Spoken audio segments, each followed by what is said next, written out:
Vous connaissez la spiruline? C'est une microalgue vieille de 3,5 milliards d'années.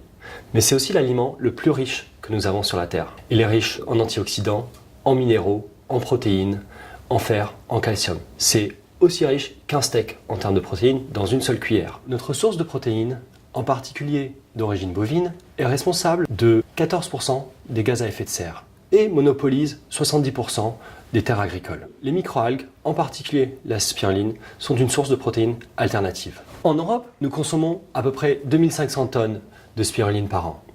La majorité de cette spiruline provient de l'importation. Donc toute notre industrie agroalimentaire, pour intégrer un tel aliment et qu'il soit démocratisé, requiert un produit de qualité et compétitif. Chez Spiris, nous avons conçu un système innovant et une nouvelle technologie pour produire des microalgues et de la spiruline. Nous sommes capables d'utiliser 3 fois moins de surface, 10 fois moins d'eau et de diviser par 2 à peu près les coûts de production. Notre technologie va permettre de produire une spiruline de qualité européenne. Nous avons fait notre preuve de concept en laboratoire. Nous sommes en train de construire notre prototype extérieur et nous voulons tester notre technologie dans un environnement en situation réelle.